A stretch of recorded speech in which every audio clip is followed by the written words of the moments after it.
This is You Killed It, the podcast about the challenge, coming to you live from the nation's capital, which, contrary to popular belief, is not Toronto. I'm in Ottawa. Sheldon, you're in Toronto.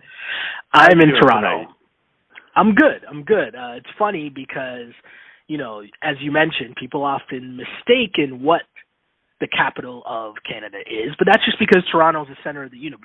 So it's easy to mix that up. You know what? I understand.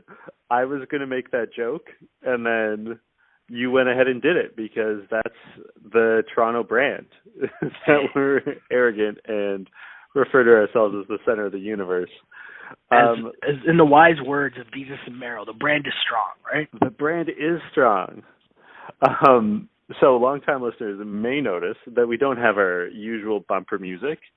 And that's because for the sake of traveling light, I did not bring all my recording equipment or editing equipment. So we're just doing it raw and uncut, much like the Wu-Tang Clan. And you know what's kind of funny, too? Like the fact that we're recording right after the episode. So watching it raw or watching the show live is a completely different experience as well. It's just a different vibe, right? It's a different flow to it. Commercials, I'm like, what is going on right now?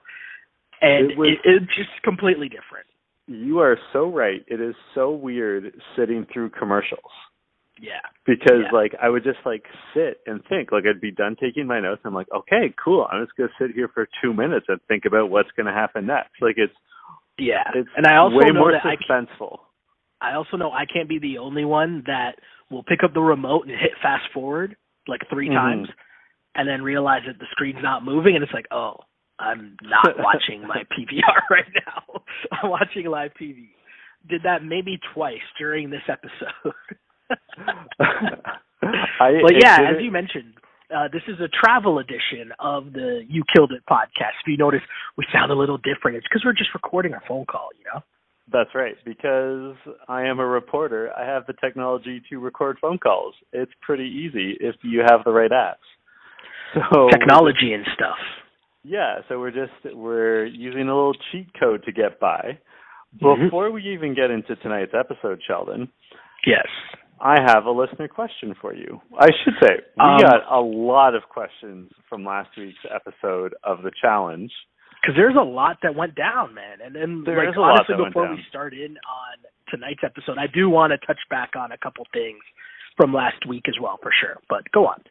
So, our first question, then, is from longtime listener, Raven Ramsey. And she wants to know, last episode of You Killed It, or maybe it was 2 episodes ago, Sheldon, you went into detail describing how Cam is a boss. And you talked about how Cam, won't back down from everyone. She speaks her mind. And Raven wants to know, how does that make her a boss and not Josh a boss? Now, I have an answer in mind, but I don't want to speak for you. I can speak for you if you want, but... So here's the thing, right? In my opinion, right? Everyone can talk. We all have mouths, right? And at a certain point, though, you need to be able to back it up. And the reality is, we've seen Cam at least do something. Has she won a challenge? No. But, how many people have won challenges? Do you know what I mean? It's not like it's some easy thing that anyone can just do. So, you don't just get to talk just because you win a challenge. You get to talk because, hey, you've beaten some people. You're willing to at least defend it. Right? And I think that's the difference. Because even if you go down, hey, you're willing to speak on it and defend yourself, and you're willing to go in. Whereas a lot of other people might want to talk a big game, but when it comes time to actually say maybe, oh, you know what? Do you want to go in, or do you want to go in against this person? Then all of a sudden, they don't really have the same energy. Do you know what I mean? And I don't think Josh has that same energy. Well, you know what? I agree with you that it's about that energy, because in my mind, Cam is a boss because she believes what she says. Josh doesn't believe it. Josh basically throws a tantrum anytime anyone tries to, exert any sort of power or control over him, and, throws a tantrum, has a hissy fit. Whereas Cam means what she says what she means, and Yeah. backs it up. No, I totally agree with that. Totally agree with that. But you said that there was other feedback from last week, because Laurel's elimination was huge. As you and I were recording, people were tweeting at us. And then immediately after we finished recording, we were getting all sorts of mentions from everybody. That was, I think, the most controversial episode, one of the most controversial episodes in terms of gameplay that we've ever seen until possibly this week, but we'll get to that in due time. What feedback did you want to point out? So the only thing I really wanted to touch on, and it was so funny because we bring up Lawrence Thomas on this podcast a lot just because one of my really good friends, but also I work with them. So we always have conversations about the challenge as well. And we were talking about something, and I said, oh, you know what? That reminds me. I forgot to bring this up on the podcast. But this time around, I got to remember it for this week. So here's the thing, because a lot of the talk was about, from last week's episode, was about, okay, so you realize that there's a mistake. You realize that Laurel made a mistake. We know that they blew the horn, and then there's a pause, and then the producers go back, check the tape, whatever, to figure out what's going on and what's going to happen next. And obviously we saw what they decided, right, and the decision they made. And my question to you was going to be, do you think the producers made the right decision? Should they have started over? Should they have done anything? And we touched on it a bit last week, right? We got a lot of different people's feedback. But my thing that I didn't emphasize nearly enough was, as a producer, right, if I'm working on that show, and in that moment, I just watched everything that went down, and then there's confusion, and it's like, oh, what just happened? And Ninja points that out. As a producer, as I'm watching the tape, the very first thing I'm thinking about is, okay, what's going to be the better outcome for the show? Yeah. You know what I mean? What's the best TV? Yes. And right away, after you see the celebration and you see all that go down, I'm thinking already about how the edit's going to come out. And I'm thinking, whoa, if we flip this and just say that she's disqualified, that's going to be an epic twist that no one's going to see coming. Yeah. Do you know what I mean? Because I think people were worried about, like, what's fair, right? And this was the kind of the debate that me and LT were having. He was like, no, but you kind of want it to be fair. And I'm like, not as a producer, right? If I'm a producer, I don't care about what's fair. I care about what's the best TV. Fuck what's fair. And I think that speaks a lot to how this show, we always, use that line from Bill Simmons that this is North America's fifth professional sport. Yeah. And I think most of the viewers really truly see the challenge as a competition, but you're making the very fair point that the producers see it for what it is, a reality TV drama. Exactly. And the reason why we love the show is because it mixes those two things, right? Like, that's why I love the show. There's a blend of everything, the competition and the drama. The perfect mix, let's say. You know what I mean? So it was just an interesting debate that I'd love to get your take on, but just other people as well, and I forgot to bring that up last week. But also the thing I found weird, John, was even when they played the previously on the challenge VO to start this episode, and Leroy says, Bananas and Laurel are going to throw the challenge so we can gain control back in the house.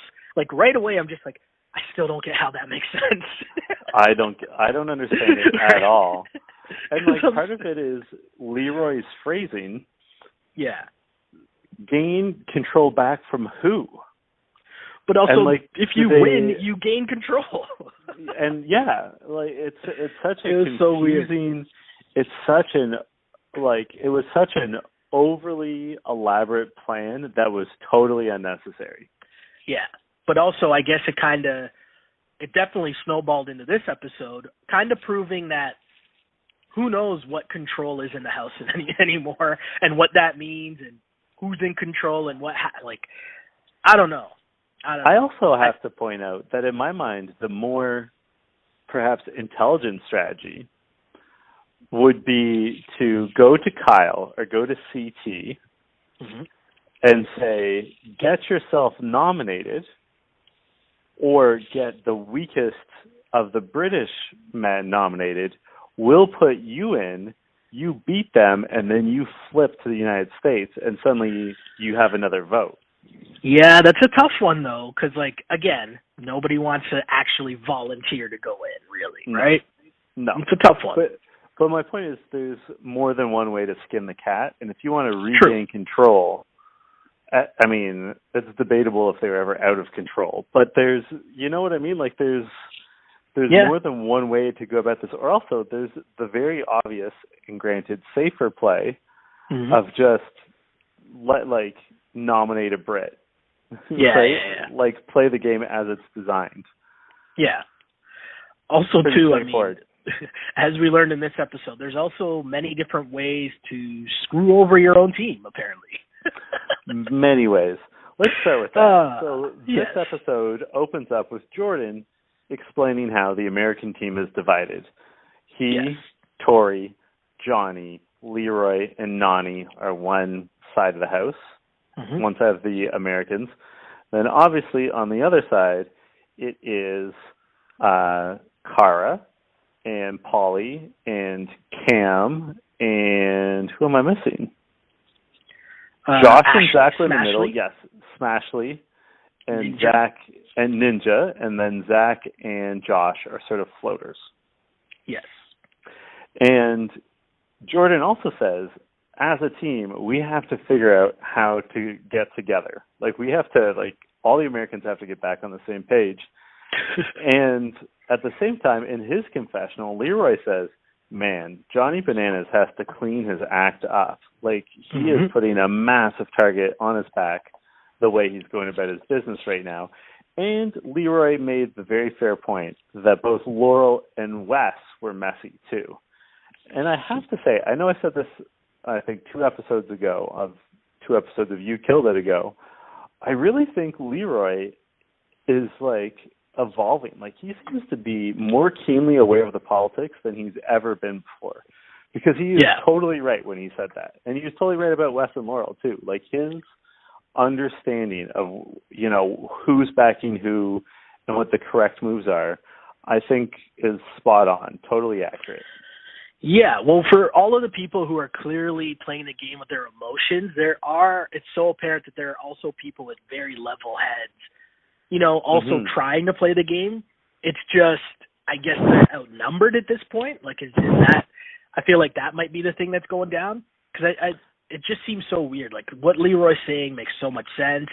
Even when you see they have their meetings, he's trying to bring it up and trying to, get people on the same page, and that's not working. But, well, I think some of those logical people, part of that logic is dictating to just keep their head down. Yeah. Right? Your Cams, your Zachs, your Leroys.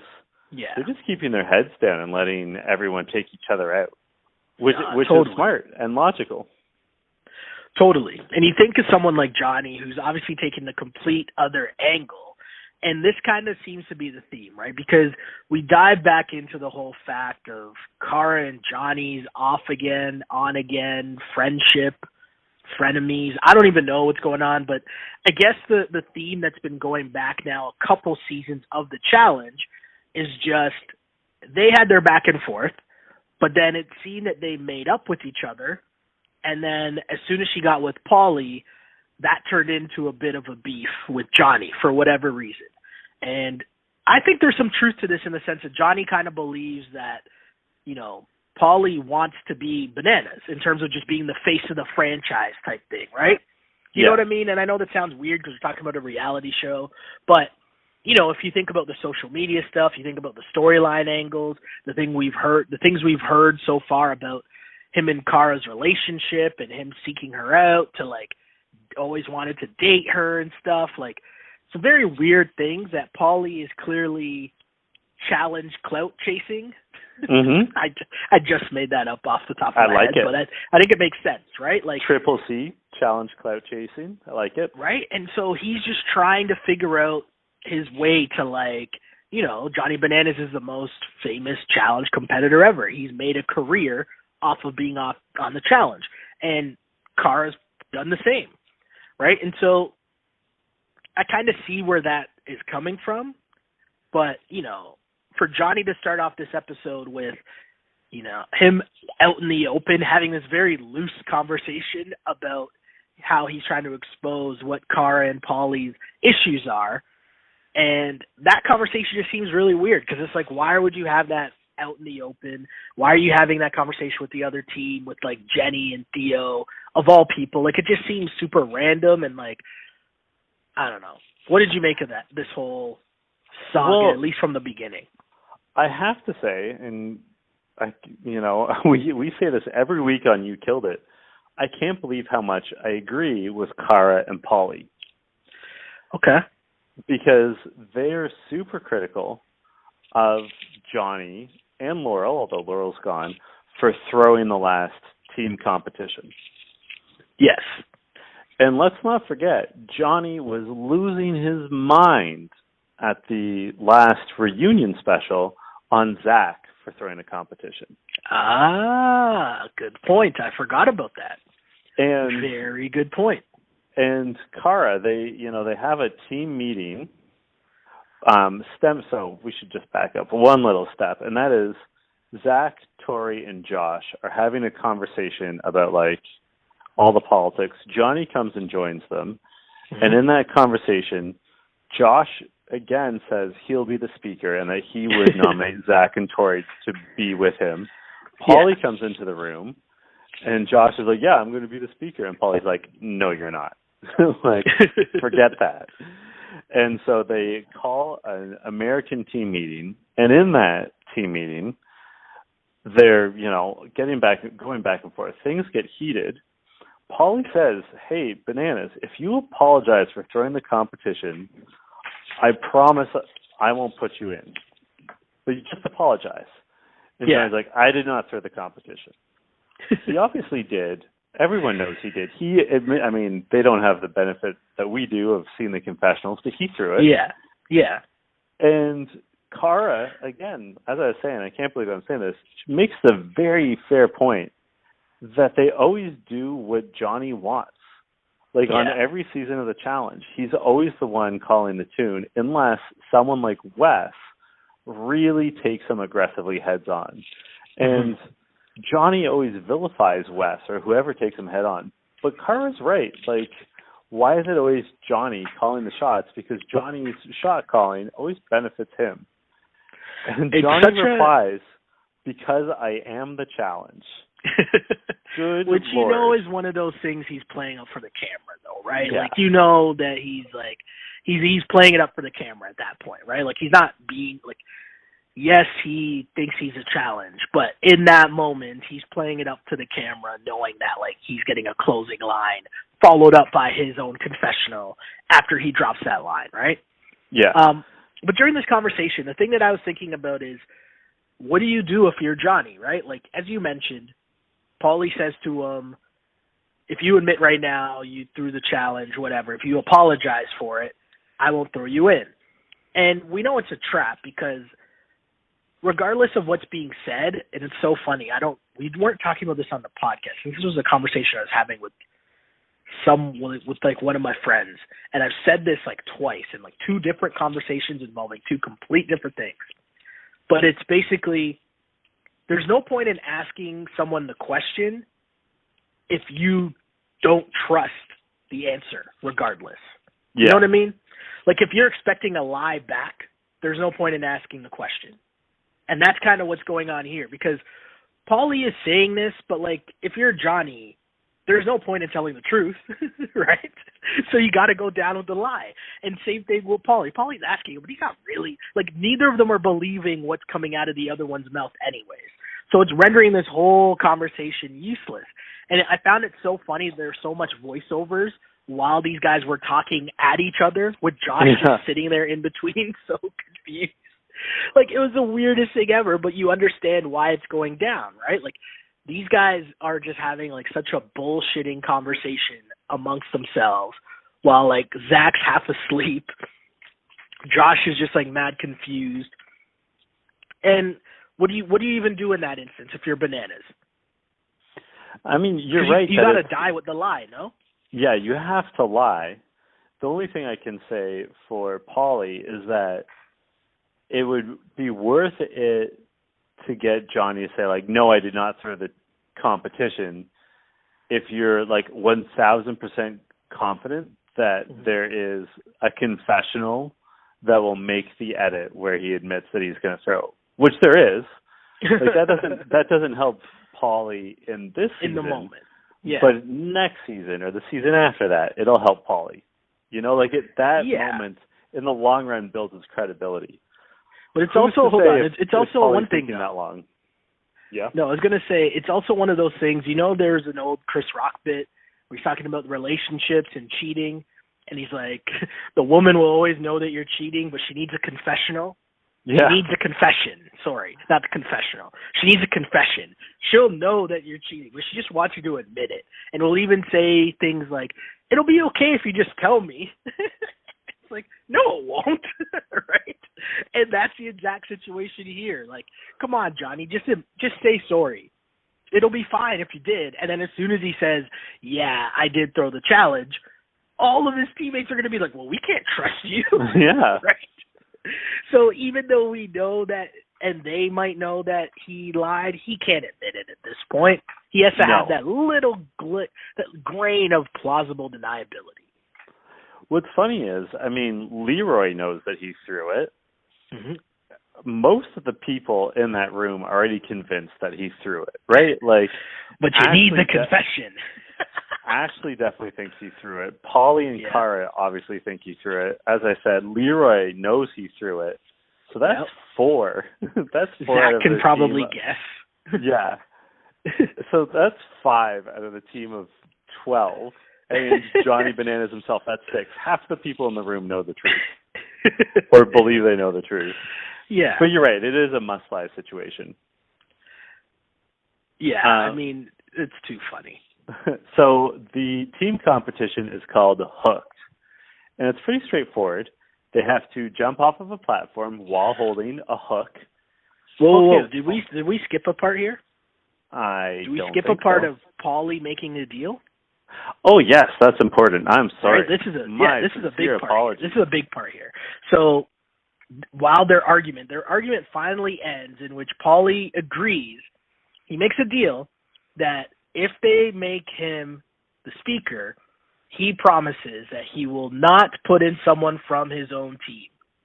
And this was a huge debate, right? Like Leroy's jumping in, trying to help them out and trying to make a call. Cara's coming in and being upset because she's saying, well, Johnny and Wes Johnny did this with Wes. Laurel did this. They threw challenges. And now all of a sudden we want to start making rules about who we can and can't throw in. And as much as I don't want to agree with Cara, she's right in this situation, right? Like, I don't think you should throw in your own team, but you've already passed that point. And to change the rules now because they're worried about Johnny Bananas, it goes back to what you're saying earlier. Why do we always have to do things just because Johnny says so? And I found it super interesting. But everyone seems to agree with Paulie's deal. He shakes the hand. He says he's a man of his word. And he promises. And Cara seems to be mad in the moment, right? She's like, why would you trust Bananas? This, that, and the third. But the deal is on the table. Paulie's deal. Would you be able to trust Paulie? No. I mean, you just have to have seen, like, as soon as that happened, she's like, I can't believe you're shaking his hand. And everyone's like, oh, Paulie's a man of his word. I'm like, I haven't even watched Paulie's season of Big Brother, but I also, like, his reputation precedes him. Like, have these people not done the research? Like, this is literally their job. I will say, though, Paulie has become a caricature of the dude that he was on Big Brother. Because on Big Brother in the very beginning, he seemed like a normal. And the biggest problem with Paulie was that his brother was on first, right? Mm-hmm. And his brother, Cody, if I'm not mistaken, that was his name, was like the nicest guy. Super nice guy. Had a final 2 deal with this guy, Derek, from the very beginning, like in one of the first few days in the house. And they rode that out all the way to the finals, right? Mm-hmm. Paulie's brother, super nice guy. Next season, Paulie comes on, and he starts off, and obviously it's Big Brother, so you live off the rep of however viewers or the house guests might know you. So it was like, oh, he's super nice, just like his brother. And he was in the beginning.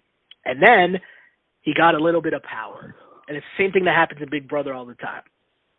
whoever gets the power by like week 2 or 3, when there's so many people in the house, they start feeling themselves a little too much.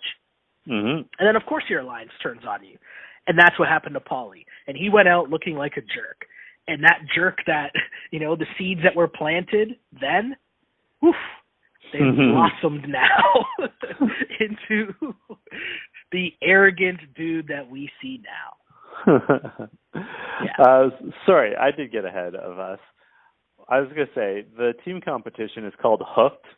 Yeah. And it's pretty straightforward. You have to run and jump off of a platform and hook a hook into a hoop that'll take you down a zip line into the water.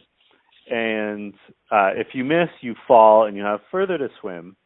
And what you have to do is swim around a buoy and then get to a boat. And essentially it's timed. And whichever team has the shortest cumulative time wins.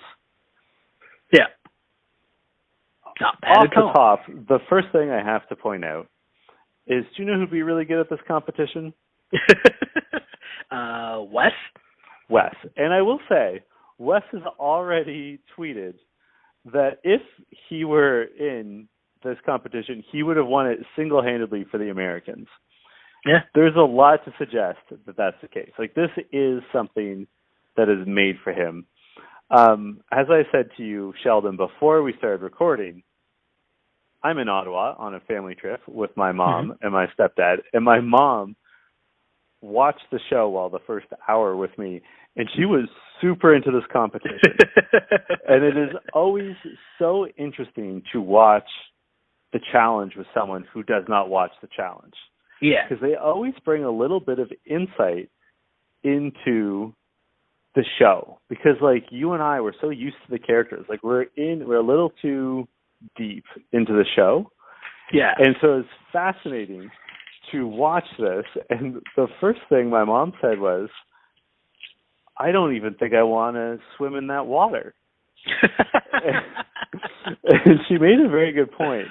Yeah. That, like, it looks like it's like a rock quarry, but it's outdoors, and we're like looking at the water, and she was like, the water is clear, and it doesn't seem cold or hot or anything, but she's like, who knows where that water, like, is this a river? Is it a lake? Is it the ocean? Like, what are they getting themselves into? And that was a fair point that, like, doesn't even occur to me at this point. I just take for granted that the challenge competition and people are going to fall into the water. What did you think of this competition broadly? I thought the competition was really cool. And it's been a long run, I'll say, of them having pretty good challenges. And I thought this one was very difficult. And overall, it just backs up a thing we bring up every time there's a water challenge, which is fairly often. It's like, how isn't it a prerequisite for people who are coming on the show to brush up on their swimming skills? Oh, my God. I mean, the two people that shocked me the most are that Turbo and Ninja, who are both extremely athletic people, were horrible swimmers. Ninja, in particular, looked terrible, to the point that Zach was outraged and accused her off the hop. She was the very first pairing to go. Yeah, he accused her of throwing the competition. Like, we're back to square one. And of course, it's important, the dynamics. Ninja is a part of the Cara Paulie side of the house. Yes.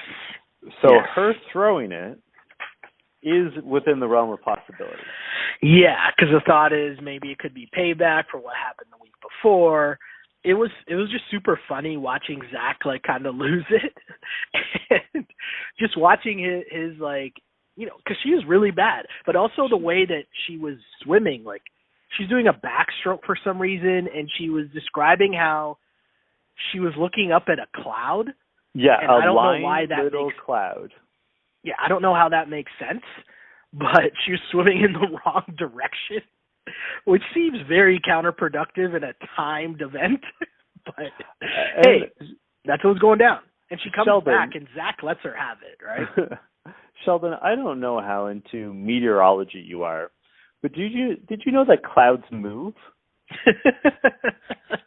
So looking at a cloud with no other frame of reference is a terrible idea. It's not like navigating by the stars, which, I mean, stars granted move too, but they move like on a monthly basis. Clouds move on like a second by second basis, depending on how windy it is. Like, why wouldn't you like glance over your shoulder from time to time and be like, "Oh, where's the boat?" You know? Yeah, I have no idea. How are these people not practicing swimming? Like, if I'm Ninja, and like, okay, that's great. You're hitting your like playground gym or whatever it is she does to be as fit as she is, and like she is an incredible athlete. I don't want to take that away from Ninja. How is it that you're not hitting the pool 5 days a week for an hour? Yeah. I mean, the look on Zach's face, though, is so perfect. Cause it's I did laugh. Like, I don't use the term bewildered a lot. But my guy was just like, what is happening right now?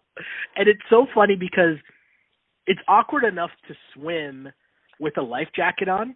Yeah, but if you can't swim, pretty difficult. Yeah, but then if you can't swim, so your mechanics are already messed up, right? If you can't swim, then add in the awkwardness of having a life jacket. It's just, it's incredible. But as we crush people for their swimming skills, do we got to big up Leroy a little bit here? Yeah. Like, we're obviously not going to go, good. like, pair by pair and how each pair No. did, like, whatever. But, like, Leroy has improved his swimming over the past few years, no? Yeah. Well, I mean, at this point, he has fallen into so many bodies of water on this show that he's done a lot. He's probably done more swimming in the past 5 years than I have. But I agree. He was competitive. He looked good. He looked fast. Relatively, because they didn't show his time. He was against Bear, and they were the last pairing. So to build the suspense, they didn't show his time. But he, it seemed, was right in there after Bear. But, I mean, he at least had, like, solid form. And he did have improved form. And put another way, he was not in the bottom 6 performers, I'd say. Like, Esther, Turbo, Kara, surprisingly, Ninja. Kara was horrible. They were all way worse than Leroy. And Cam was bad, too. Yes. Oh, definitely. I was going to say, though, I agree with Jordan. Jordan, at one point in his confessional, he calls out Kara. He just says, Kara, for someone who claims to be one of the best challenge competitors ever, right? Like, all she does is talk about how great she is at challenge, and she still can't swim. Isn't that, like, that's super weird, no? How is that possible? Yeah. It's odd to me. And again, like swimming is a good all-around workout. Like, it's not swimming is a good life skill. Yeah. Right? But then add in the fact that her job is being on the challenge, right? But, I mean, it's not – swimming is not going to set back your other training. Like, all it costs you is time. True. Right? Like, if you – let's say you are one of these regulars on the show, a Leroy, a Zach, a Kara, a Johnny, whoever. Mm-hmm. Let's say you're doing 2-a-days in terms of workouts, right? So you work out at your CrossFit gym from 9 a.m. to, let's say, 11:30. Yeah. And you go for lunch. It would not be a big deal to go for a swim in the afternoon and then work out again. Like, swimming is low impact too. Like, you can squeeze it in. Yeah. Like, just go to the YMCA. Go to your local, like, city gym or city pool. It's not that hard. You don't even need like a coach, as long as you're just doing it and like timing yourself. Like, it's really not that difficult to get better at. Yeah, no, I totally agree. One thing I think we should point out, because it's kind of important here, I think, to the overall storyline, is Johnny Bananas smoked Theo in this, but more importantly, his time was just really good. Yeah, I thought I didn't write them all down, but Bananas was one of the fastest. Yes. I feel like the really fast people were around like the 3:30 or less. Yeah. Time. Like, there are a lot of people coming in just over 3 minutes. And yeah, Bananas was definitely one of those people. But yeah, again, that's another thing where it's years and years and years on the challenge, right? And doing these things. But I bring up the bananas thing to make the point here, right? Because, you know, we find out at the very end that Jenny and Jordan had the fastest times, right? Mm-hmm. Or was there anyone else you wanted to bring up just in terms of how they did in this? Or no, finish your thought, and then I do have one person I want to bring up. Okay, so we find out that Jenny and Jordan had the fastest times, and then we find out that only 1 minute and 17 seconds separated the two teams. And I wrote down, it had to be the U.S. had to win because of just how bad Esther was. Just the way that it was edited, that was my guess. And yes, it comes out that the U.S. wins, the Brits lose again. But I'm going to bring up this fact that Johnny Bananas did really, really well at swimming, and the U.S. team still only won by 1 minute and 17 seconds. Yeah. So that's the only reason I bring that up, just because of how horrible, like, a lot of people were, but really bad Esther was, right? And, you know, yes, there were people on both sides that were pretty bad, but just want to highlight how well one person did on Team U.S. And we'll get back to that later. We will. My question for you is Esther the worst athlete to ever appear on the challenge? Well, traditionally it was always easy, right? Yeah. So I think so because didn't Easy always have moments where he like quit too? Yeah. Like, at least like Esther tries. My counter, you're right that Easy would quit. My counter argument, though, is that Easy also is like a big dude. Like he is like 6'2", and like he was overweight, but like he had like some big guy benefits. Yeah, that's just not particularly like she strikes me as quite short. I see what you're saying. Like we haven't seen the puzzle challenge yet to find out that she's a puzzle master and like that's her strength. Yeah. I know. No, I got you.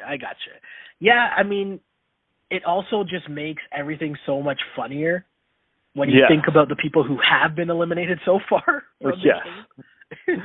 But don't worry, Esther is still hanging in there. Still hanging in.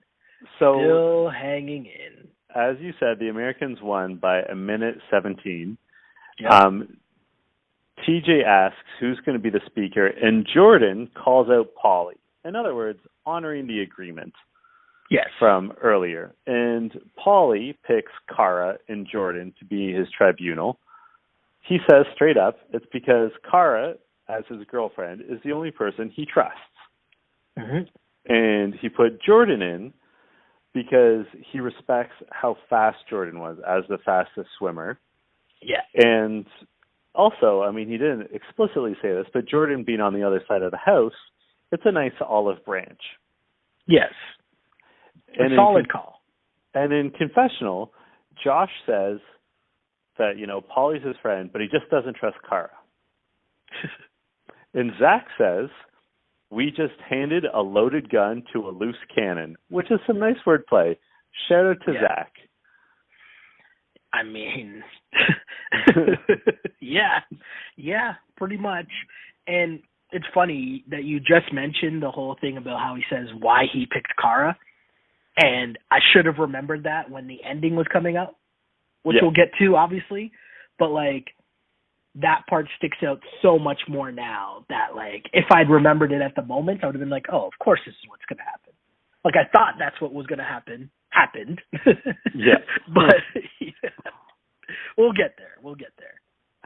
So there's a brief scene where Leroy and Bananas are talking about how to sort of try to heal the relationship between Bananas and Pauly and Bananas and Cara. They didn't really have any solutions, though, did they?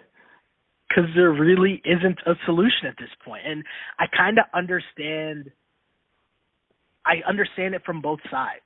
Yes, right? I was going to say the exact same thing. Both sides have their merits to their argument. Yeah, because like the Bananas and Leroy's side, theoretically, you're right. Like this is dumb. We just keep taking out each other. We should be focused on them. Correct. But the Cara and Pauly side is, how can we trust you? How can we trust Bananas? There's no way that we can trust Bananas going forward. And with that said, that just means he hasn't had his moments yet where he's been the speaker. And so how do you trust what he's going to do when that opportunity does come up? If it Yes. I also, Carr is totally right. And I've never understood how Johnny convinces each new cast, season after season, that they can trust him. Because he has thrown so many people under the bus. Like, everyone talks about how he screwed over Sarah and I guess it was Rivals season 3. But, have you ever watched The Island? Paula was one of his best friends. He had the entire season on lockdown with with Kenny and Derek, and they still threw Paula under the bus to bring Ev on board to their boat and super double triple guarantee things. Like, they didn't need to do that. They still would have definitely won. And yet, Johnny has always been like this. And I don't know how he talks everyone into it. It's refreshing to see Cara have a long memory. Well, here's the thing, though, right? As corruptive as Johnny Bananas is as an Alliance teammate, right, as an Alliance member, the reality is if you're new to the game, you're going to listen to him because he has the most experience and you think he knows the game and he knows what's going on and you think that he's going to lead you to the promised land, right? Like, he's been there before. I'm going to follow him. I'll be the Kyrie to his LeBron, right? And think that, hey, maybe we can win the championship. The problem is that LeBron leaves, right? Yeah. And LeBron left and then came back and then he left again. So Johnny Bananas is just, he's a champ, but at the same time, you got to really pay attention. And to answer your question, though, I don't know the answer. There's no right or wrong way because it's so far gone at this point. So it's also, to get, last week's episode of You Killed It, it was a big hit when you and I spoke about real life things. So I'm going to do that again. Okay. I like that you took a deep breath. No, because I was trying to remember. I was trying to remember what was said. We were giving romantic advice about how mixed signals are never mixed. And today's little thought of advice is that it's not just good enough to apologize. You have to make amends. Apologizing is the easy part. Okay. And all of our listeners, all those young folks listening, at some point in your life, you're going to have to try to make amends. And it's super hard because it takes way longer. And it's sort of like a consistent show of changed behavior. And I don't think Cara or Polly or Johnny are capable of that sort of long-term amends. I also don't know what it would take to clear the air between the three of them. Yeah. Right? No, for sure. I don't know what the answer is because at the end of the day, they all want to be the face of the franchise. Yes, that's true. And they can't all be. No, there can only be one LeBron. Speaking of the face of the franchise, we are then taken to the deliberations, to the tribunal, and Theo, your man Theo, launches into a 7-minute monologue. We're a couple of guys that talk for about 90 minutes each week about the challenge. Yes. 7 minutes is way too long. 7 minutes also too, in a conversation, in a 7-minute speech is forever. That's an eternity. Yeah, no, totally right. And, I'm trying to bring it up now, and obviously my computer won't cooperate because I'm actually trying to look something up that I tweeted earlier. And, of course, now that you actually need it, it's not going to work, right? That's how these things work, right? But basically, I tweeted out after watching this episode that I'm so confused by this season of the challenge because I don't understand the strategy that's going on, right? And it's by both teams. We're highlighting the fact that, Wes is gone, Laurel's gone, and, we know what happens at the end of this episode, but so much of the conversation is about the strong players on each team, and it doesn't really make much sense to me, right? So we get into this portion, and Theo is still going off on Rogan. Yeah. And for whatever reason, they're beefing. Do you have an answer as to why? I honestly don't. I mean, right? it seems to broadly begin with two things. First of all, Rogan and Joss were clearly in an alliance with Wes. Yes. Theo, being best mates with Bear. I see what you did there. Yeah, thank you. Saw that Rogan had to go as part of Wes's alliance. Okay. The other thing is Theo sort of hid behind Rogan's performance in his first season of the challenge, such as it was. Yes. But, Wes's alliance is done, and Rogan has been doing well in competitions. So, those totally two true. reasons have dried up. And yeah. yet, here we are, still Theo hammering away for, a dozen minutes. Still playing with emotions. And so he goes on for so long, ranting about why Rogan should be the one going in, while also taking time to obviously big himself up as well. Yeah. Right? And Rogan, to start, I like how he started playing this, right? He steps in, he says, hey, let me step in for a second here. Gives this whole speech about how Theo was the reckless drunk the other night and just being a terrible teammate in terms of calling out one of his own teammates, Rogan, for being a bad player. And, Rogan was right. He brought up the fact that he's not a weak player, and this to me is where he makes a mistake. Because what he should have said is, yes, I was a weak player. I've proven myself, but I could have the same response and say that I want to vote you in, but that would be emotional. And that's what I think you're doing. And I'm not going to do the same because I think that you're a strong player and I'm a strong player and we keep losing. So how are we going to win by voting out our strong players? That makes no sense. That should have been the angle that he took. And hey, maybe their team's just as fucked up and too far gone as the U.S. team is, right? But I just think he was on such a good roll in terms of, explaining himself as to why he shouldn't be in. And at the end of the day, he just did the same thing that Theo did, but just did, I guess, a slightly better job because he didn't go on for 8 minutes. Yep. Right? So, yeah, I just think it would have been a better look because there's clearly floaters on the UK team, right? It's not like everyone is for sure Hundo P spoken for. Yeah. Yes, but, it's still ridiculous that you're putting up two of your strong players. So they have a vote. No, go on. Yeah. Well, just before we get to the vote, here's a question I have for you. Who would you say is the weakest male player on the British team? The weakest player?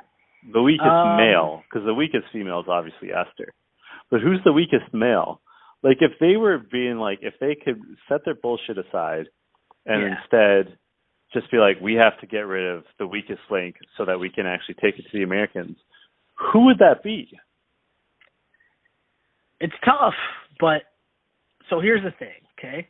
You look at their squad because you're talking about Bear, Kyle, CT, Rogan, Joss, Idris, and Theo.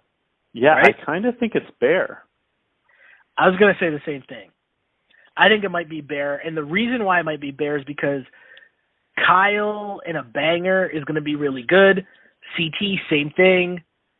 I think Rogan, for him flunking out in his last season, if you pay attention to how his body looks in that scene compared to now, and you've heard Joss mention the fact that they've been training in between, he's been getting physically prepared to come back on, you could tell that he's in much better shape and he's been performing a lot better.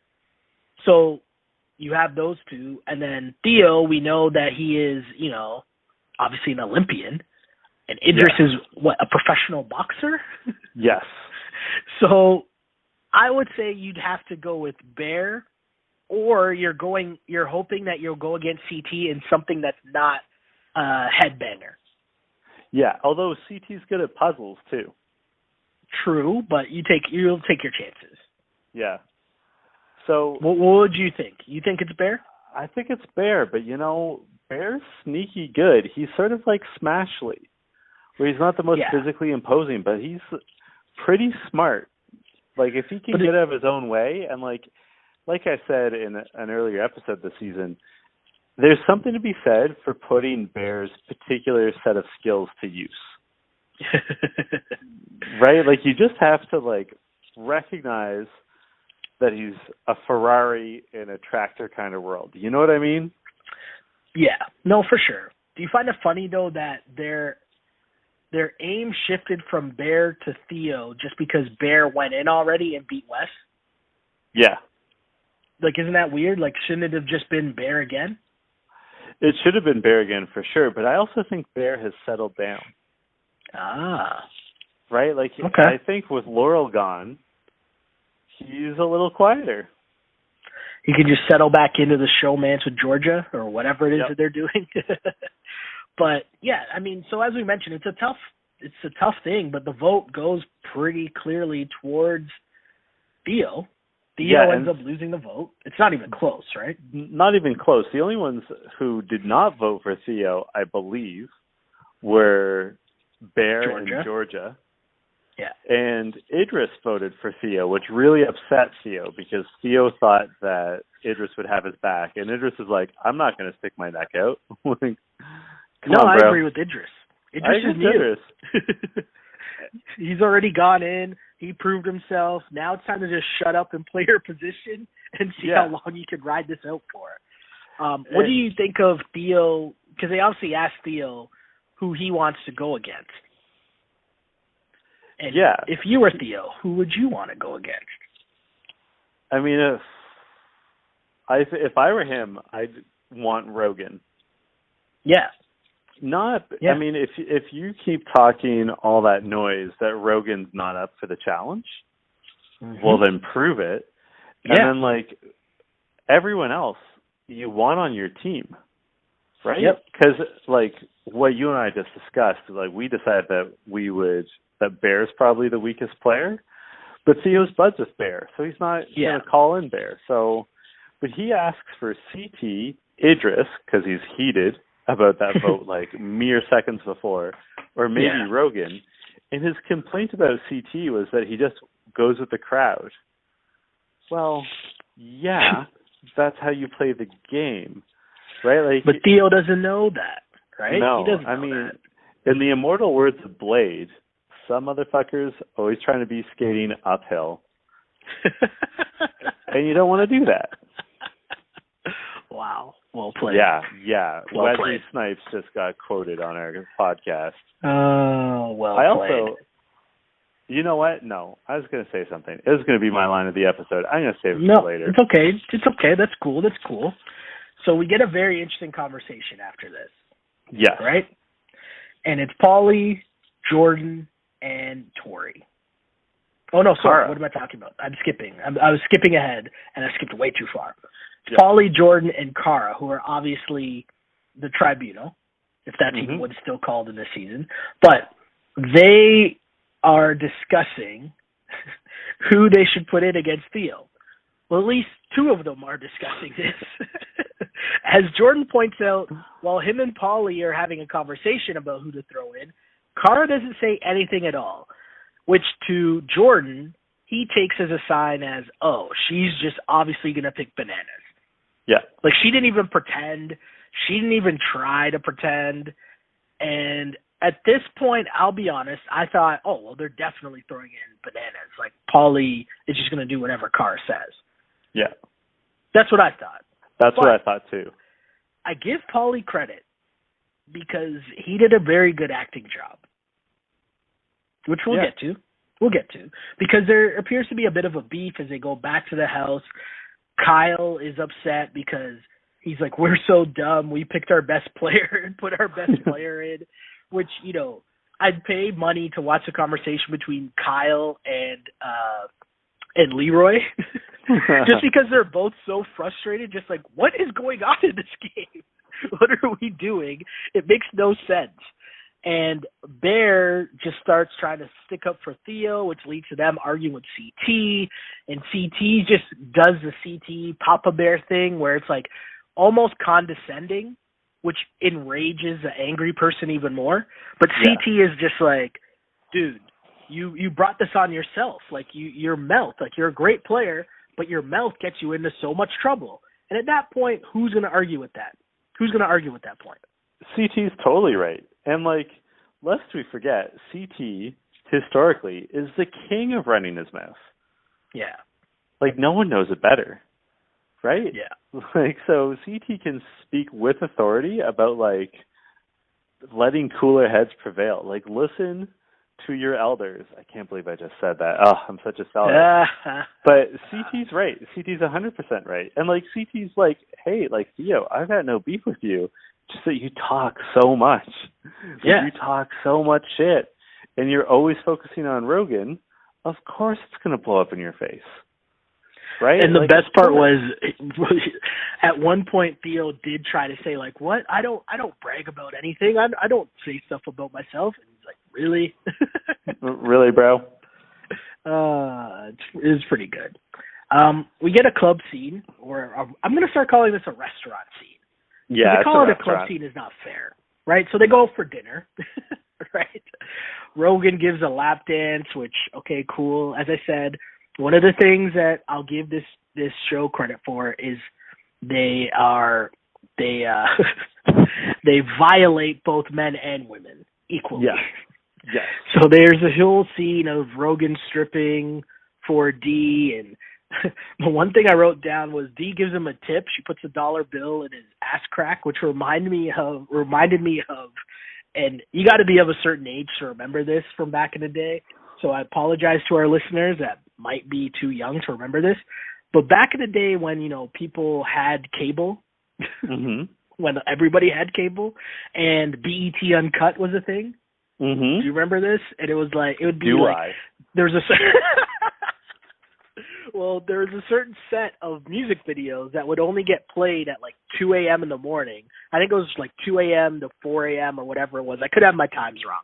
The bottom line is, early in the morning, there'd be a show called BET Uncut, which would be like the quote-unquote X-rated or adult videos, music videos, let's say. And I was reminded of the famous, I think it's called the Tip Drill video.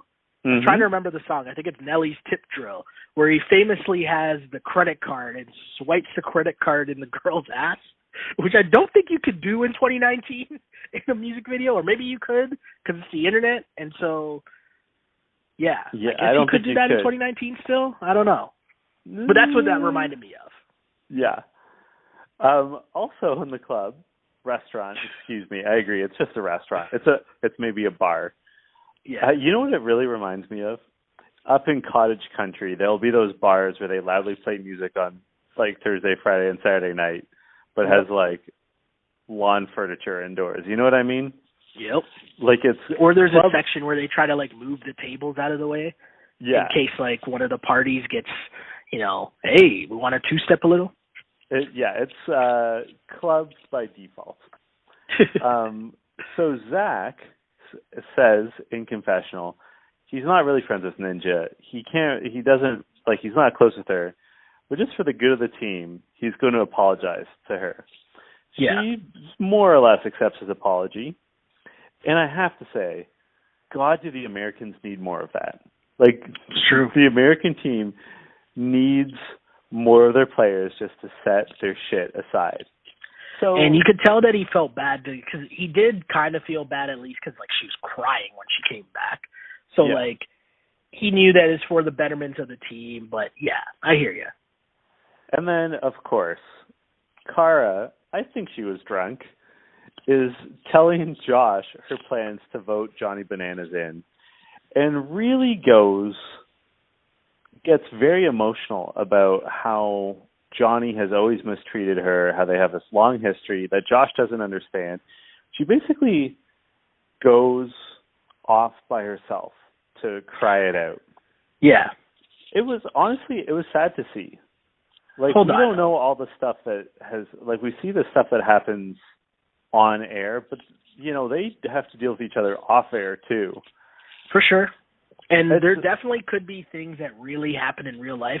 But in this scene right now that I watched tonight, in this episode, what is this, 4 of the challenge, 5 of the challenge season, War of the Worlds 2? Yeah. She was 4. faking in this scene, right? Like, she did a terrible acting job. I didn't buy one lick of this. She's trying to bring up some fake tears that she couldn't really get to work. She was trying to get her acting on like she was auditioning for The Bold and the Beautiful or something like that. If that's a show that's still on, I don't even know. But my point is, terrible acting job by Cara here. You could tell she's trying to get Josh to feel bad for her. She's trying to make a scene. And I wrote down while it was happening, I was like, wait a second, I'm not buying this. This is super phony and terrible acting. And then I think there's the wink from the production crew, meaning the producers and editors, where they show Cara walking down the stairs and she gives a little look back at the camera, which I took as, yeah, I got him. Right? Like, that's how I've read that scene. I don't know if you read it the same way, or maybe people at home listening to this read it the same way, but that's how I took it. And because we know that it's a reality show, so there's probably a lot of times where stuff like that kind of happens, where, the camera cuts or they edit out the, nod to the camera. You know what I mean? But in that case, they left it in, and I was like, that was terrible faking, and that just confirmed it to me. I did like something she said in Confessional, and she's very right. She said about Johnny Bananas, everyone wants the blood, but no one wants to hold the knife. True. She's so right. Like, again, True. This is such a weird season that I find myself agreeing with Pauly and Cara so much. But they're right. And, Johnny Banana's side of things has its merits, but she's right. When she's right, she's right. I can admit it. Okay. Yeah. I mean, so yeah. Then the next morning, Pauly sort of takes Jordan and Tori out onto the pier at the house, out onto the dock, to say, hey, Cara, not always the most clear thinker when she gets emotional. Let's the three of us have a conversation about what's about to happen tonight. What did you think about this scene? So, for a split second, and I don't know what Jordan actually thought in the moment, but I was fooled. And in this moment, Jordan appears to be fooled as well, right? Pauly does a good job. He says, hey, Cara isn't here because, sometimes she has problems. I think he said articulating herself in these moments, and it comes off in the wrong way. And also her and Jordan have beef going back where they always argue with each other for whatever reason. So I at that point I was like, okay, so Pauly's just trying to have a conversation, and he's upfront and says, well, Cara is voting for Bananas. And at that point, Jordan does ask him, does that mean that you're also voting for Bananas? And at that point, I'll be honest, I was like, oh, okay, maybe there's a chance that Pauly is going to do what the rest of the team wants, or the majority of the team wants, which is to just put in another strong UK player. Yep. And I wrote down the question, do you trust him? And I was like, at that moment, there was part of me that trusted Pauly. Wow, I'm actually kind of surprised by this. It seems to be this dude making a rational decision. What did you think? Yeah, I was sort of buying in to what he was, and it wasn't just this scene. It was Cara's anger that he had shook hands with Johnny Bananas when they'd had the team meeting. It was the fact that, he did have that conversation in the tribunal, immediately afterwards, with Jordan, and Cara just was not having it. Mm-hmm. I was like, Pauly might be going on his own here. Or I thought that there'd be a scene where Pauly tries to talk sense into Cara, or something like that. Yeah, he certainly raised doubts in my mind. Yeah. So we get to the actual proving ground, and we see 2 cages. Tiny cages. Tiny cages. And a reminder, how tall is Theo? He's 6'5". Wow. So we get to the picks, and Jordan picks Rogan. Cara, as expected, says Johnny. Then, of course, we get the cliffhanger. And Paulie goes through this whole spiel. And I was confused because he said, you know, we're going to pick someone, a strong player. And Rogan, we're going to pick Bananas.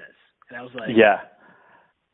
I see what you're trying to do, but I don't know if the execution was as good as it was in your head when you wrote it down the night before with Cara.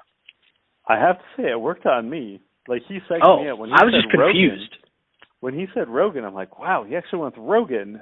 And then I was like, yeah, I have all caps on my notes. Paulie psyched me out. Oh, you got fooled by Paulie. I also have to say, I'm going to blame Ottawa for that one. Yeah, it's the Ottawa water. Leroy in confessional, once again, Leroy says, he's right, he says, everyone's a hypocrite. And he is so right. Everyone in that house is a hypocrite, except perhaps Turbo. Fair enough. Where is Turbo in this whole thing? He's probably still swimming. That's funny. So yeah, Johnny Bananas ends up going in. And I love how TJ takes the pause to say, do you realize you're putting in possibly the best player to ever play this game, or the best player in challenge history, however he phrased it? And we get this confessional where Paulie says something about Johnny always said that he played a boring game, and what is Johnny going to think about this move? Because it's definitely not boring or whatever. Again, Paulie trying to get his Johnny Bananas on in terms of how he always talked about it, in terms of getting his producer on and making sure that he's in confessionals and shit and he's in the show. And I think that was more of the motivation for what just happened. Yeah. I have to say, though, after TJ's little speech about, like, do you not realize this is the best competitor that's ever been on the show, I love that Cara clapped back and said, hold on a second, I've been in just as many finals. And when was the last final he was in? Yeah, when was the last final he was in? And also that Johnny Bananas throwing challenges does make him the UK's best player. Yeah. Right? That's what I'm saying. I understand both sides of it. Yeah. So, but I just like Cara sticking up for herself and be like, hey, guys, hype train's over. Yeah. Right? No, interesting. And if you listen to Jemmy, Johnny Bananas is cursed. Do you want someone who's cursed on your team? Hold on. I haven't checked Jemmy's Twitter page, but has she said anything about the curse tonight yet? I don't know. I feel like my computer... I haven't checked. I'm going to try to check and hope my computer doesn't go down. But, I got a lot of mentions here. We should probably read... I'll read some of these at the end. Okay. But it just turns into a crazy, crazy scene because, you know, everyone seems stunned except for Johnny Bananas. Yeah. Right? And I thought that was the funniest part. The fact that everyone else was like, oh, like people are angry. And Bananas, even as he's standing beside TJ, he's like, come on, guys. You guys aren't really that surprised. And that's the vet of Johnny Bananas, right? Because he's like, I saw this coming a mile away. Like, I knew that I couldn't trust him. So, yeah. Yeah.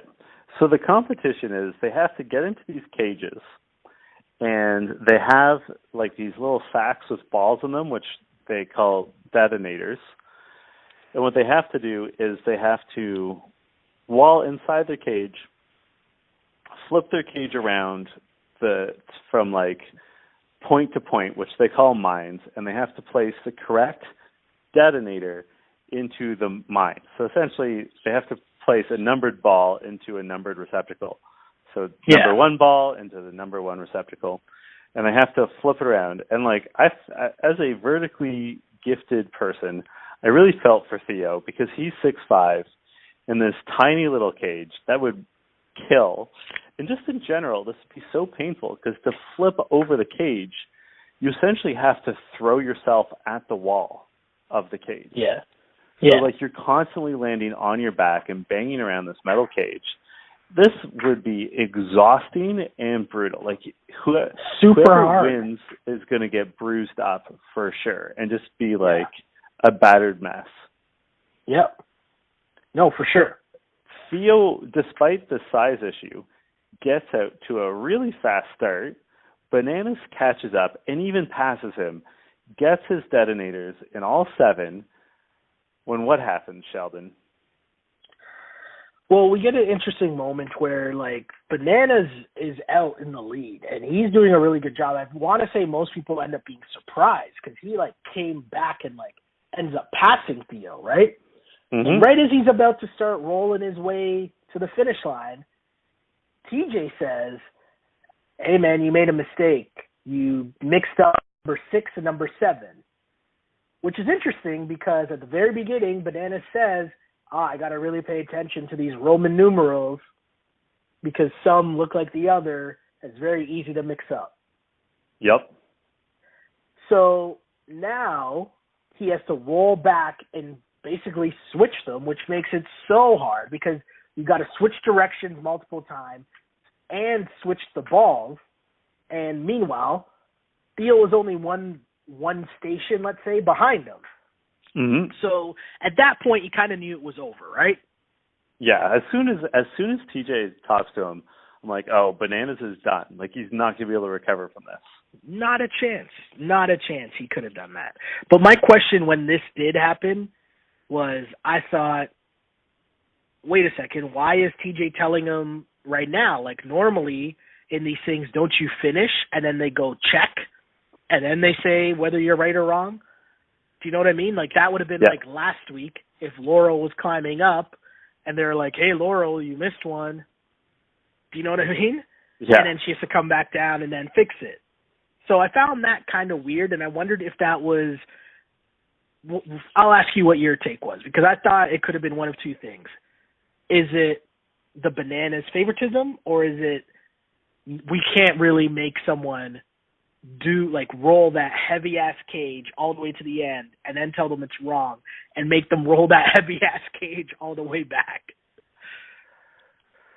Yeah. What are your thoughts on this? I wonder if they were gun shy, if they'd known that obviously Laurel's elimination was due in part to a production error. Yes. Right? So I think maybe they were being a little more proactive to avoid confusion again. Yeah. No, because like fair. 2 weeks in a row it'd be bad. Yeah. And also, to your point, like if Bananas had rolled the whole way there and then they're like, oh, actually, like this is probably the best way to do it because no matter what, Johnny was going to lose. After, like, as soon as he put the 7 ball in the 6 receptacle, he was done for. Yeah. Right? Like, no matter how you slice it, like, as soon as he, like, takes one roll away from it, like, he's not going to be able to catch up. Yeah, it's a wrap after that. So, and I think it doesn't matter when TJ tells him. I think you're right, too. They are definitely most likely gun shy after what happened last week, because imagine if the same thing happened again, right? Back-to-back weeks, Johnny finishes, and they're like, actually, Johnny finishes, he's celebrating, and they're like, nah, actually, you missed one, man. It would have been weird. I agree with that. I agree with that. So, Theo wins. Yep. And I was Johnny... also, hold on, I'm going to be serious.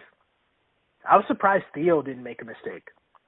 Yeah. Because I wrote down somebody is going to make a mistake, and I thought it was going to be Theo, but I was wrong. Why did you think it was going to be Theo? Just because I thought because Bananas mentioned it ahead of time, which really I should have known that's the obvious plant by the producers to trick you, and I got tricked, You got caught. While we're on the note of Theo. I got laureled. On the topic of Theo, did you hear what happened to him? I did. In the past month? Okay. For those of our listeners who don't know, Theo, I'm going to try very hard not to make light of this. Theo took a champagne cork to the eye, and it split his eyeball, and he is now blind in one of his eyes. Yeah. That is crazy. It's one of the craziest stories. That's an insane story. I always, like, whenever I pop champagne, which Sheldon, that's a nearly daily occurrence in my life. There's always people who are like, oh my God, be careful of the cork. I'm like, nah, like, don't be a baby. Like, it's not that big a deal. Maybe it is that big a deal. Like, maybe I should learn from Theo. Definitely. Like, split an eyeball. That is disgusting and horrible. Crazy. Like, I'm sorry, Theo. That is awful. That's awful that happened to him. And, like, he is, like, I don't know how old he is, but I assume he's, like, 24. And, like, an athletic, good-looking guy, like, I mean, losing eyesight in one eye isn't the end of the world, but it is very unfortunate. Yeah. No, totally agreed. So this brings us to a crazy point in this season. We have seen in 3 consecutive weeks, Wes, Laurel, and Johnny Bananas all eliminated. 3 of easily, like indisputably, 3 of the best competitors of all time. And then when you mix in Big T, I mean, those are 4 of the biggest names in challenge history eliminated. If there's a Mount Rushmore of the challenge, you could argue that Wes, Johnny Bananas, and Laurel are up there. You can make a serious argument, right? It's very odd. I think so. Yeah, it's wild. But also, I got to give a shout-out to Leroy, who said it. All 3 got a little messy. They're a little sloppy in how they're playing, and it costs them. Totally true. Before he leaves, Johnny gives a shout-out to Leroy in front of everyone. Yep. And then in confessional, he says, Paulie, if you want my crown, I'll leave it on the kitchen counter and a phone book so that you can reach it. Again, like, Paulie is trying to get to Johnny Bananas' level. And Johnny Bananas, as we talk about season after season, does a very great job of having these written raps as he steps into the freestyle booth. That is the confessionals, right? Seriously, he's coming in with written raps, right? Oh, yeah, for sure. And, hey, I'm entertained, right? Like, that was it. He said it, and I was like, well played. That is well played. That might be my line of the episode. I mean, it was a great line. It was a great line. Is that officially your line of the episode? Because I know what mine is. It's not my line of the episode, but I can't find it right now, so you go first. All right. My line of the episode is after Theo leaves his meeting with the tribunal, he says, I think the tribunal has their own agenda. And I'm making it my line of the episode because that is so stupid. Theo, obviously, they have their own agenda. They are not only on another team, but they're trying to win individually. Theo, they're not just going to do as you ask. Like, oh my God, like, do you know what show you're on, Theo? They have their own agenda. Like, that's the whole point of their role, is to have their own agenda and make their own decision of who's going in. Well played. I did find my line of the episode, and I think it was Johnny Bananas, although I didn't actually write it down, but I'm pretty sure it was. It was during Esther's attempt at swimming, and he went on for a while, but at one point, I'm pretty sure it's Bananas, says, I can't tell if Esther is swimming or dying. TJ needs a sundial to time her. I thought that was pretty good. That was very good. So, Sheldon, I have to ask you, who killed it for you this week? So here's the thing, okay? For the past 2 weeks, I have named LVPs because people are damaging their own team. And so if I made that call on Josh and I made that call on Laurel, it's very tough for me to not do the same thing to Cara and Paulie in this situation. And here's the thing. You might be able to sway me here, but here's the thing. I don't understand what the U.S. team is doing because this is exactly what happened last season in which they spent the first part throwing each other in and going at each other so the UK people slid all the way to the final. And now this year, the exact same thing is happening despite the fact that these people are on the same team. It makes no sense, right? But then on top of that, the UK people throw in one of their best players, right? So I really don't understand what's happening. The US is putting in their own team. The UK people are throwing in their best players. I don't get what's happening, but here's the reason why I'm saying Cara and Paulie, the combo, whatever their like Brangelina nickname is. This is why I'm giving them the LVP. Because you had a chance to change it here. And I understand that you might not trust Johnny Bananas, but all you really have to do is never let Johnny Bananas be the speaker, right? Yeah. And you remain some level of control. Because here's my question now, okay? People are going to argue, well, Johnny Bananas did this, he threw the challenge, and, you know, he threw the challenge, he can never be trusted. I agree with that. But my question now is, how does this end? Because after you just did that, you went against your word. And I can be for someone making a ploy and making a play and saying, hey, you know, I made a deal with you and I went back on it. Okay? I can understand that. It's reality TV. That stuff happens.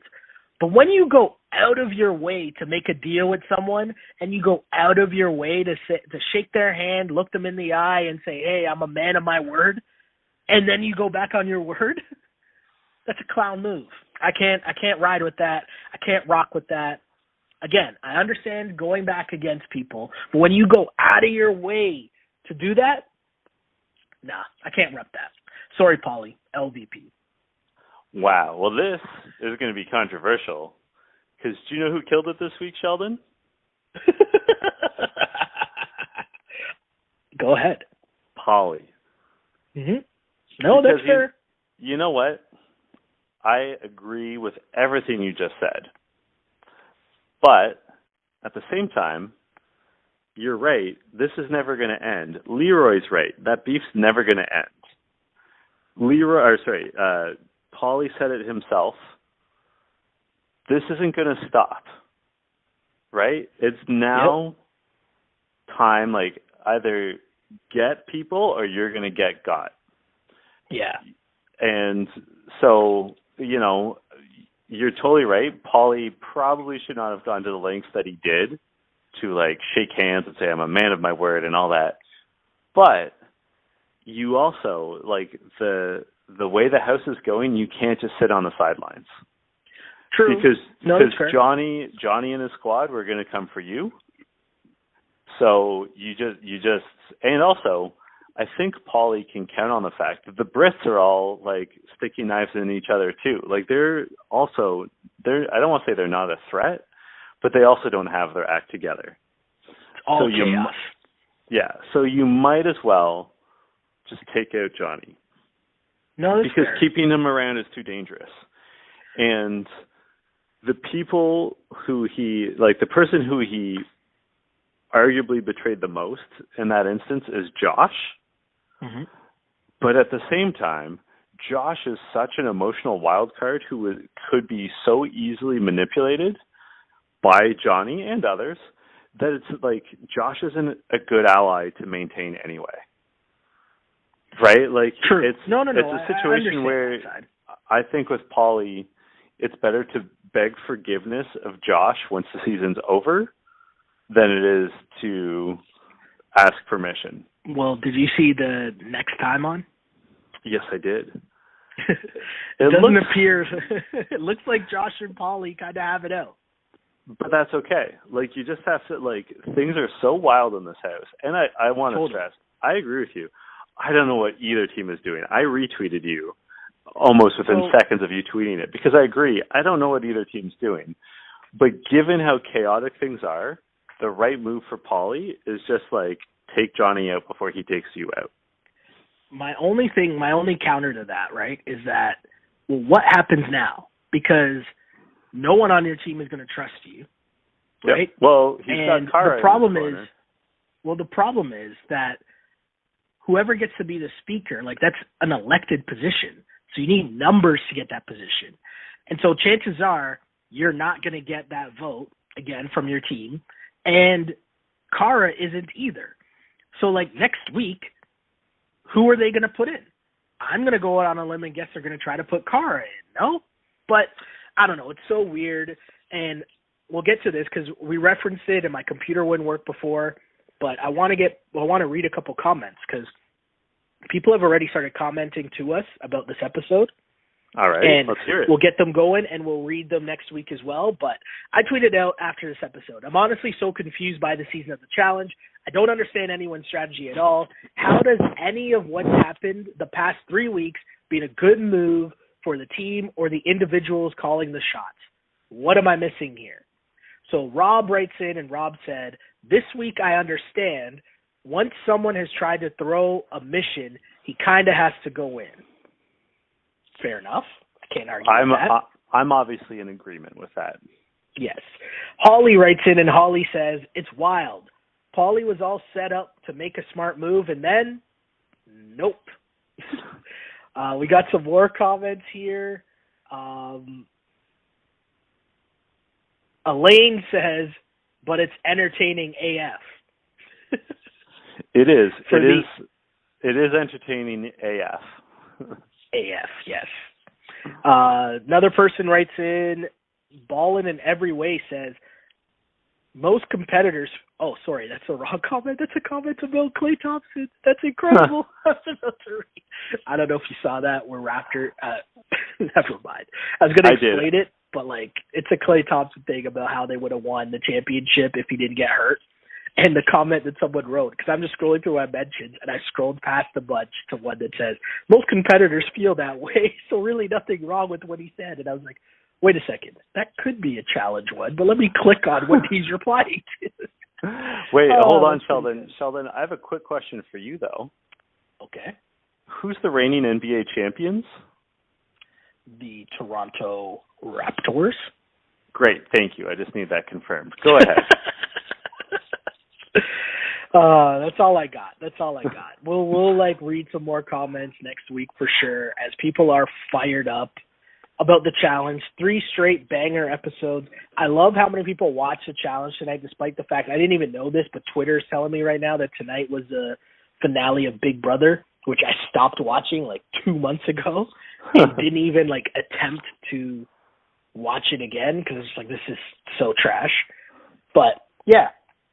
Welcome any and all. Oh, actually, there is one dude that's on Big Brother that apparently was talking trash, saying how he wants to come on the challenge. And I'm like, this guy really doesn't want that smoke. I don't remember his name. I don't know. As I said, I stopped watching. Where can people find you on social media so they can send those comments and questions? You can find me on Twitter at Shell Alexander, on Instagram at Sheldon Alexander. And people, we really mean this. We really appreciate all the comments. And need you to like and subscribe on iTunes. Just search the You Killed It podcast. Same thing goes for on SoundCloud and YouTube. Just search You Killed It, the Challenge podcast. Like and subscribe, comment, tell your friends. Share the love that is the challenge. This is a great show. This has been a great season. And I don't want that tweet to come off as a complaint because I am entertained. Oh, yeah. I'm so entertained by everything that's going on. I'm just trying to figure out the strategy. But, hey, that's part of the fun. And John, what about you, man? You can tweet at me at jchidleyhill. You can find me on Instagram at jchidleyhill. It's the same. I keep it simple. And unfortunately, because I'm traveling, I didn't have my computer, so I didn't have access to all my mentions. But we got so many great questions and comments, and we always really appreciate it. I think we're pretty good about replying to basically everyone unless you're super rude. But I have to say, all of our listeners are very, very nice. So we've only had a very few bad seeds in the 3 years we've been doing this. So please hit us up. Yeah. Next week we'll have the bumper music back, and it'll be standard issue stuff. It'll be higher quality audio than this week's episode. Yeah. But, I mean, this was such a big banger that we had to do it. Yeah. Can we shout out a couple people, though? Because there are people that commented to us, as you just said, you didn't have your computer with you to, shout out some people. Yeah. Vero was the one that said to all those young folks who might be listening to You Killed It to distract themselves from their romantic problems, are you attacking me? That really made me laugh. I laughed out loud at that one. I want to shout out the people who were, I gave a plea to people to get to Laurel and get Laurel to come on, and people were listening to us, and it was pretty funny. We did see some people. Mona went on, and she said, at Laurel Stuckey. Can you go on the You Killed It podcast with Jay Chidley Hill and Shell Alexander? They're big fans of the challenge and you. So mad people trying to get Laurel on, which we appreciate. Heather wrote in and said the friend zone is in fact undefeated. Yep. Also true. Pops Culture says, I appreciate you guys giving the young bloods some game when it comes to romantic interests on this week's You Killed It episode. Cough. Josh, take notes. Cough. That's our guy, Papa Minnow. Oh, hey. I didn't know Shout out to Papa. See, I'm reading just what the first thing. I didn't read the actual full thing, and now I'm like, oh, yes, it says it right there. Yeah. Shouts. And Diane has a question, and maybe this is for you, John, because I've mastered it. I've become a ninja at this. But Diane asks me, she says, at Shell Alexander, how do I avoid spoilers? I just got the Challenge 34 spoiled for me by a, quote, challenge like on a post with, I was doing so good avoiding and blocking certain fan pages. This sucks. Well, I know what I do. Do you have any tips there, John? I mean, I just have to say, just broadly in life, I'm really good at ignoring people. So, but also, well played. on, like, there's, in my mind, there's, like, the hot zones. Like, there's the hot times. Mm-hmm. So, like, Wednesday nights, I just typically stay off social media. Okay. I also know, like, not to look at my mentions or my DMs. Like, I'll have, like, friends or whatever messaging me, and I know that they're not talking about the challenge. So, like, I pick and choose. Yeah. I also stay away from, obviously, like, the Facebook group, and I think the big one is also you have to stay off Instagram and Twitter in general, because the challenge accounts post like GIFs and like videos, and like you'll see a lot of reactions, even from cast members who aren't on the season, like Jemmy and Wes and Marie. Like they're all like, and not just live tweeting the show. Yeah, they live tweet the show. So just like during that hot period from like 9 Eastern on Wednesday night to about noon Thursday, you just got to stay off. It's true. And one thing that helped me, because last year I was doing a Raps postgame show live on Twitter. So on Wednesday nights when the challenge was airing, I'm obviously scrolling Twitter for comments and information about the game, and I was forced to, or else every episode would have been ruined for me. Basically, as I scrolled my timeline, anything I saw that had like CH or MT, I would just scroll past quickly. Keywords I would just have in my mind. And anytime I saw, maybe a bananas, I'm scrolling quickly. So it was never enough for anything. I would never read anything enough that it would be ruined for me. And you just got to be quickly scrolling through and knowing when to stop, and you see something you shouldn't, keep going. Yeah. It's the only thing I can do. It's just reps. Yeah, that's reps. In any event, until next week, Sheldon, this was You Killed It. You Killed